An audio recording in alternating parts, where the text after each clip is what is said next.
আসসালামু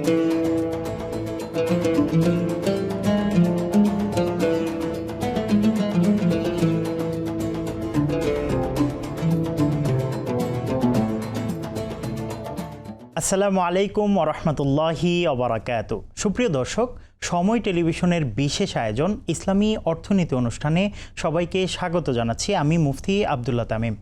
দর্শক, বর্তমান বিশ্বে ও জাতীয় প্রেক্ষাপটে ইসলামী অর্থনীতি ও শরিয়া ভিত্তিক ব্যাংকিংয়ের গুরুত্ব দিন দিন বেড়েই চলছে।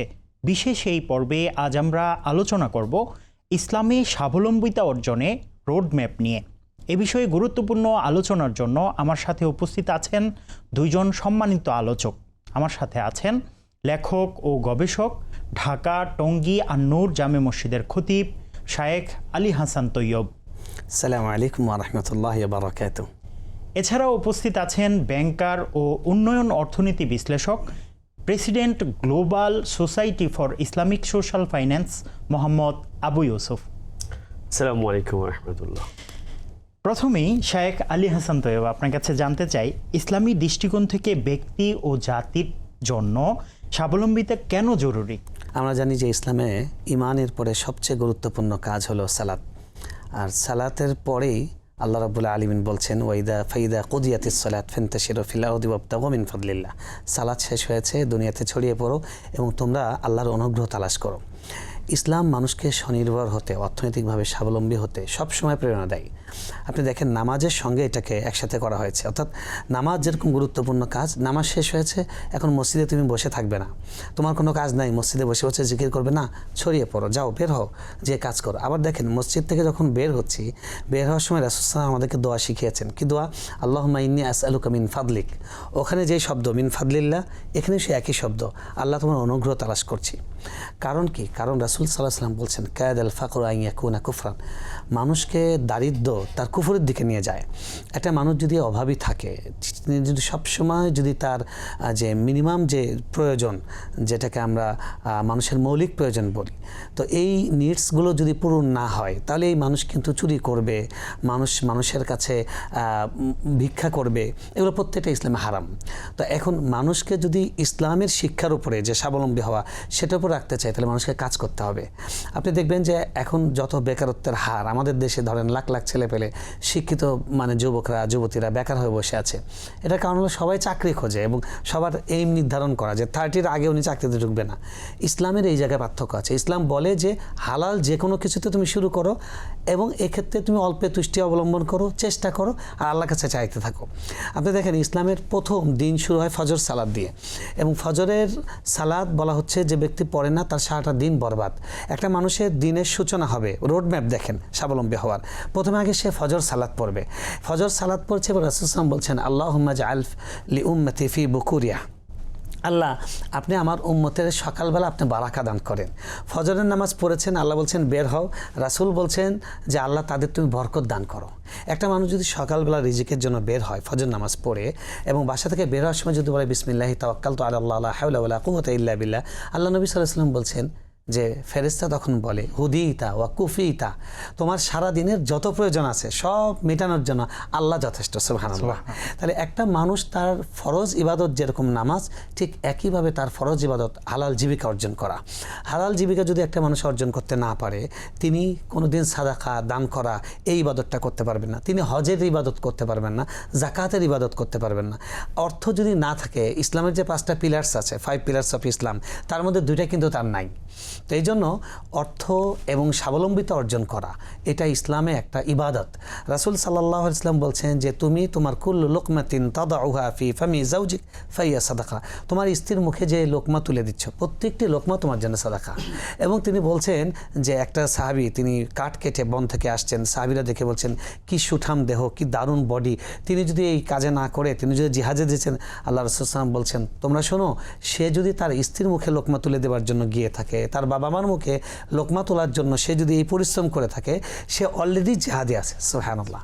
তো ইসলাম এভাবে আমাদেরকে আমাদের হালাল জীবিকার প্রতি এবং অর্থনৈতিকভাবে স্বাবলম্বী হওয়ার প্রতি ইসলাম আমাদেরকে উদ্বুদ্ধ করে। অনেক অনেক ধন্যবাদ। জনাব মোহাম্মদ আবু ইউসুফ, আপনার কাছে একটা বিষয় জানতে চাই। জাতীয় অর্থনীতি দেশের জন্য আসলে খুবই জরুরি একটা বিষয়। এই ক্ষেত্রে স্বাবলম্বিতা অর্জনের প্রধান বাধাগুলো কি কি বলে মনে করেন আপনি? এই বিষয়টি যদি আমি মোটা দাগে 3টি পয়েন্টে আপনার সাথে আলোচনা করি, সেটি হলো বিশ্বব্যাংক বলেছে যে বাংলাদেশের অর্থনীতিতে স্বাবলম্বী না হওয়ার পিছনে বড় যে কারণগুলো রয়েছে তার মধ্যে অন্যতম হলো অতিরিক্ত আমদানি নির্ভরতা, এক্সেসিভ ডিপেন্ডেন্স অন ইম্পোর্ট।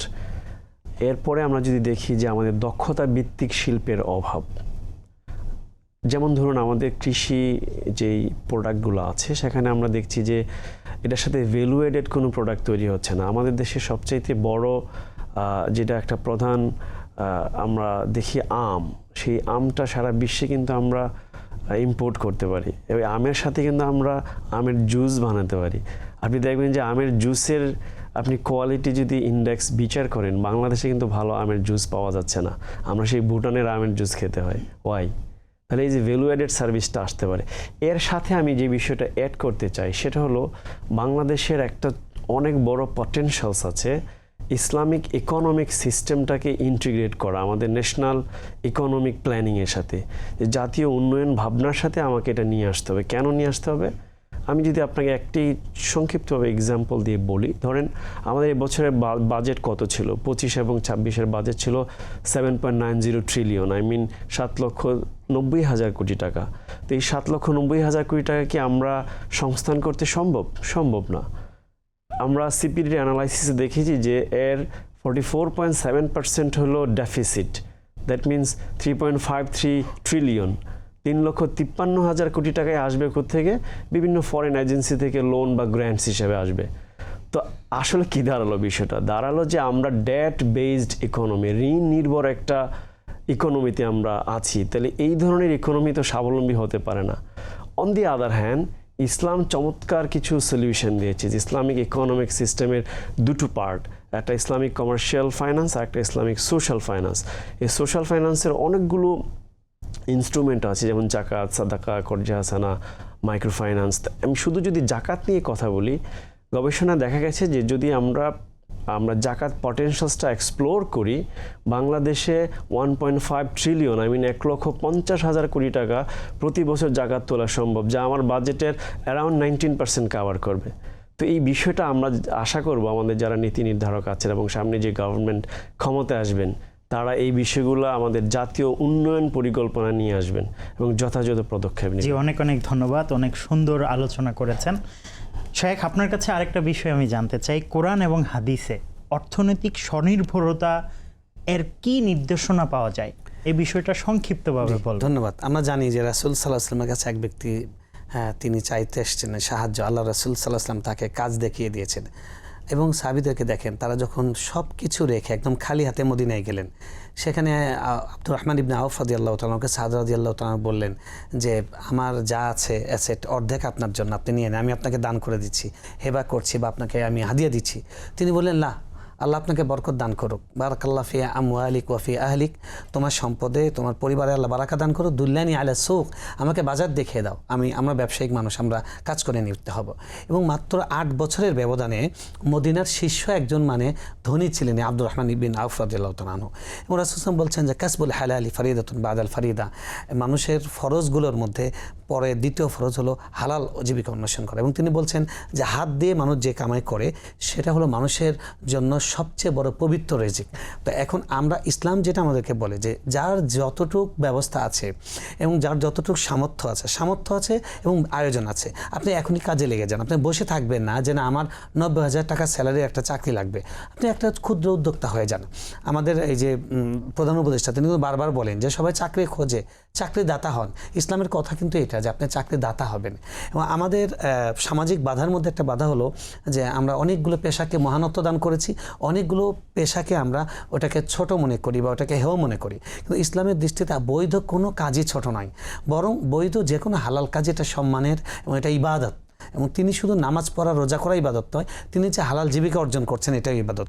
এটা যদি পুরো জাতিকে আমরা বোঝাতে পারি, আমাদের যে শিক্ষার সিলেবাস আছে, অর্থনীতি আছে, প্রত্যেকটা অর্থনীতির বয়স শুরুতে ইসলামিক কিছু নীতি যদি থাকে যে ইসলাম মানুষকে কীভাবে স্বাবলম্বী হতে বলে, ইসলাম মানুষকে কীভাবে কর্মশীল হতে বলে, মানুষকে কর্মঠ হতে বলে, তাহলে কিন্তু দেখবেন পুরো জাতির মধ্যে কর্মশীলতা এবং কর্মঠতা আসলে অর্থনৈতিক গতি বাড়বে, স্বাবলম্বী হয়ে যাবে। অনেক অনেক ধন্যবাদ জনাব আবু ইউসুফ, আপনার কাছে জানতে চাই, বাংলাদেশকে স্বনির্ভর করতে কৃষি আছে, শিল্প আছে, প্রযুক্তি আছে, এই খাতগুলোতে কি ধরনের পদক্ষেপ গ্রহণ করা যায় বলে মনে করেন? ধন্যবাদ, অনেক গুরুত্বপূর্ণ একটি প্রশ্ন। আপনি দেখুন যে বাংলাদেশকে স্বনির্ভর করতে হলে আমরা মোটা দাগে যা দেখছি, আমাদের রপ্তানি বাড়াতে হবে, আমদানি কমাতে হবে, তাই তো? এখন রপ্তানি যদি আমি বাড়াতে চাই, আমরা এখন নির্ভরশীল পোশাক শিল্প এবং রেমিটেন্সের উপর। তো পোশাক শিল্পেও নানাবিধ সমস্যা রয়েছে আপনি জানেন, এবং আমরা দেখছি যে রেমিটেন্সে আমাদের যারা রেমিটেন্স যোদ্ধারা আছেন তারা আনস্কিল, তাদেরকে স্কিল করে রেমিটেন্স প্রবাহটা কিন্তু আমরা আরও দ্বিগুণ তিনগুণ করতে পারি, এবং তাদেরকে যথাযথ সম্মান দিলে আমরা এই দেশে রেমিটেন্স প্রবাহ আরও বাড়বে, যেটা সরকার কিছুটা দিয়েছেন এবং সামনে এটা কন্টিনিউ হবে। তৃতীয়ত যে বিষয়টা আমি বলতে চাই সেটি হলো, আমরা পাশের দেশ ভারত, তারা কিন্তু ইলেকট্রনিক্স বিভিন্ন পণ্য দেশের বাইরে রপ্তানি করছে এবং ফ্রিল্যান্সিংয়ের মাধ্যমে বিভিন্ন টেকনোলজিক্যাল সাপোর্ট সারা বিশ্বকে দিচ্ছে। Why not Bangladeshi youngsters? তো এটা আমরা বাড়াতে হবে, তাহলেই আমরা দেখব যে আমাদের আমদানি নির্ভরতা কমিয়ে রপ্তানির হরাইজনটাকে বাড়াতে হবে প্রথমত। এরপরে আমরা আমাদের বিভিন্ন কৃষি এবং ছোট ছোট শিল্প মাঝারি এই বিষয়গুলোতে আমাদের মনোযোগ দিতে হবে। আমাদেরকে অ্যাড্রেস করতে হবে যে আমাদের কোন কোন জায়গায় শিল্প প্রতিস্থাপন করা দরকার, কিভাবে ফাইন্যান্সিং হবে, কিভাবে আমাদের মা বোনেরা এই ধরনের প্রজেক্টগুলোতে কাজ করে আমাদেরকে স্বনির্ভরতায় নিয়ে আনতে পারেন। শায়েখ আলী হাসান তৈয়ব, আপনার কাছে আরেকটা প্রশ্ন আমাদের আছে। আজকের মুসলিম সমাজে স্বাবলম্বিতা অর্জনের কোন কোন ইসলামী মূল্যবোধ জোর দেওয়া উচিত? এক নম্বর হলো, আমরা জীবন থেকে ইসলামকে আলাদা করে ফেলেছি। আমরা বলি যে ইবাদত একটা, অর্থনৈতিক জীবন একটা, কিন্তু ইসলামে তাই নয়। ইসলাম হলো আমার পুরো জীবনটাই ইসলাম। তো আমাদেরকে প্রথম একটা মূল্যবোধ গেড়ে দেওয়া দরকার, সেটা হলো অর্থনৈতিক কর্মকাণ্ড, এটা আমার ইবাদত, এটাও আমার জিহাদ, এটাও আমার সামাজিক দায়িত্ব, এটাও আমার সমাজ গঠন, এটাও আমার উম্মাকে সার্ভ করা, এটা বোঝানো দরকার। 2 নম্বর বিষয় হলো হালাল হারামটা ক্লিয়ার বোঝা দরকার। হালাল হারামটা ক্লিয়ার বুঝলে অনেক হালাল জিনিস পড়ে আছে করার মতো, কিন্তু করছে না। যেমন ধরেন আপনি একটু আগে এনেছিলেন প্রশ্ন যে আমাদের অর্থনীতির যে ঘাটতিগুলো আছে জাতীয় বাজেটে, আমাদের কিন্তু প্রচুর আরবি শিক্ষিত জনগোষ্ঠী আছে। সরকার যদি উদ্যোগ নেয়, আরব দেশের এতগুলো দেশ, ধনী দেশ, সেখানে ইমাম রপ্তানি করতে পারি, আমরা ট্রান্সলেটর দিতে পারি তাদেরকে। আমাদের ক্যালিগ্রাফার মুক্তার আহমদ, তিনি সৌদি নাগরিকত্ব পেলেন, এবং প্রচুর ক্যালিগ্রাফার আছে। তো এই কাজগুলো করতে পারি। তারপরে ধরুন আমাদের যারা অনেক দেশে মুয়াজ্জিন খোঁজে, সেখানে আমরা নিতে পারি। এবং আরবি ভাষার কারণে আউটসোর্সিংয়েও আমাদের জন্য অনেক বড় সম্ভাবনা আছে। তো এই জিনিসগুলোকে যদি সরকার একটু উদ্যোগ নেয়, তাহলে এই মানুষের মধ্যে আমাদের যে ঘাটতিগুলো আছে, আমাদের বৈদেশিক মুদ্রা আরও অনেক বেশি বাংলাদেশে আসবে ইনশাআল্লাহ। জি, অনেক ধন্যবাদ। জি, অনেক ধন্যবাদ। জনাব মোহাম্মদ আবু ইউসুফ, আপনার কাছে জানতে চাই যে যুব সমাজকে স্বাবলম্বী করে গড়ে তুলতে রাষ্ট্র কি ধরনের উদ্যোগ গ্রহণ করতে পারে বলে মনে করেন? আপনি দেখুন, বর্তমান আমরা এমন একটা সময় পার করছি, বাংলাদেশের 65% হলো তরুণ। তো এই যে একটা তরুণ দেশ, বিশ্বের ইতিহাসে মনে হয় এরকম দ্বিতীয়টি আছে কিনা আমার জানা নেই। এই তরুণরাই কিন্তু বিপ্লব এনেছে। এই তরুণরাই দেশের ইকোনমিক চেহারা পাল্টে দিতে পারে। প্রয়োজন তাদেরকে যথাযথভাবে প্রশিক্ষণ দেওয়া। যেমন আমি একটি প্রসঙ্গ আবারও নিয়ে আসতে চাই, ইসলামিক সোশ্যাল ফাইন্যান্সের বিষয়টি। বাংলাদেশের অসংখ্য তরুণ আছে যাদের আইডিয়া আছে, চমৎকার কিছু আইডিয়া আছে, যাদের ফান্ডিং নেই। তাহলে আমরা ভেঞ্চার ক্যাপিটাল চালু করতে পারি জাকাতের মাধ্যমে, কর্জে হাসানার মাধ্যমে, ওয়াকফের মাধ্যমে। তাহলে কি হবে? আপনি একটা স্পেশালাইজড বডি থাকবে যারা দেখবে যে তার আইডিয়াটা আসলে কতটুকুন বুলেট প্রুফ। প্রয়োজনে এই আইডিয়াটাকে কিভাবে বিজনেস মডেলে রূপান্তর করা যায়, বিজনেস মডেলে রূপান্তর করে তাকে প্রয়োজনীয় কনসালটেশন দেওয়ার পরে, দক্ষতা ভিত্তিক ট্রেনিং দেওয়ার পরে তাকে বলবে ইয়েস, এবার তোমাকে ফান্ডিং করলাম, তুমি কাজ শুরু করো। আপনি দেখবেন যে বিপ্লব হবে এদেশে। আমাদের বিশ্বব্যাংকের একটি প্রতিবেদনে এসেছে যে বাংলাদেশে যে ডেমোগ্রাফিক ডিভিডেন্ড, এই ডেমোগ্রাফিক ডিভিডেন্ডকে যদি প্রপারলি ট্রেন্ড আপ করা যায়, মোটিভেশন দেওয়া যায়, তাদের স্কিল বাড়ানো যায়, তাহলে এই ডেমোগ্রাফিক ডিভিডেন্ডটা ইকোনমিক মিরাকলে রূপ নিতে পারে। এটা একটা বিষয়। দ্বিতীয়ত আমরা দেখছি যে আমাদের বিভিন্ন সেক্টর ওয়াইজ প্রয়োজন লোক, সেক্টর ওয়াইজ লোকের খুবই ক্রাইসিস চলছে। তাহলে সেক্টর ওয়াইজ লোক তৈরি করার জন্য আমরা এদেশের যদি দক্ষ প্রশিক্ষক না থাকে, আমরা দেশের বাইরে থেকে প্রশিক্ষক নিয়ে আসতে পারি। সেক্টর ভিত্তিক আমরা যদি দক্ষ লোক তৈরি করতে পারি, তাহলে ওই সেক্টরটাকে ডেভেলপ করা সম্ভব। অন্যদিকে আমাদের অসংখ্য বেকার এবং যুবকরা প্রতি বছর গ্র্যাজুয়েট হয়ে বের হচ্ছে, তারা চাকরি পাচ্ছে না। পাশের দেশ থেকেও লোক এনে আমাদেরকে বড় বড় ইন্ডাস্ট্রি চালাতে হচ্ছে। তাহলে যে স্কিল এবং জবের যে গ্যাপটা, সেটা আমাদেরকে ফিল আপ করতে হবে। এবং আমি সবশেষে যেটা বলতে চাই যে বাংলাদেশ একটি সম্ভাবনার দেশ, বাংলাদেশ একটি তরুণ দেশ। বাংলাদেশের এই তরুণকে, সম্ভাবনাকে যদি আমরা কাজে লাগাতে চাই, তাহলে আমাদের ব্লকচেইন, এআই টেকনোলজির যেই বর্তমানে বিপ্লব চলছে, ফোর্থ ইন্ডাস্ট্রিয়াল রেভলিউশন, তাহলে এটাকে আমাকে ধারণ করতে হবে, তাদের আইডিয়াগুলোকে নিতে হবে এবং সরকারের খুব নিবিড়ভাবে তাদেরকে পর্যবেক্ষণ পরিচর্যা করে ইসলামিক ইকোনমিক সিস্টেমের মাধ্যমে তাদেরকে জাকাত ভিত্তিক, কর্জে হাসানা ভিত্তিক ফাইন্যান্সিংয়ের মাধ্যমে আমরা রেগুলেশন তৈরি করতে পারবো। তখন দেখা যাবে যে শুধু তারা বাংলাদেশ নয়, সারা বিশ্বের জন্য রোল মডেল হচ্ছে এবং নেতৃত্ব দিচ্ছে। জি, অনেক অনেক ধন্যবাদ। আপনারা সময় টেলিভিশনকে সময় দিয়েছেন, সুন্দর আলোচনা করেছেন। ধন্যবাদ আপনাকে। ধন্যবাদ। সুপ্রিয় দর্শক, এতক্ষণ পর্যন্ত আপনারা দেখছিলেন সময় টেলিভিশনের বিশেষ আয়োজন ইসলামী অর্থনীতি অনুষ্ঠান। আগামী অনুষ্ঠান দেখার আমন্ত্রণ জানিয়ে আজকের মতো বিদায় নিচ্ছি। সবাই ভালো থাকবেন, সুস্থ থাকবেন, সময়ের সঙ্গেই থাকবেন। আসসালামু আলাইকুম ওয়া রাহমাতুল্লাহি ওয়া বারাকাতুহু।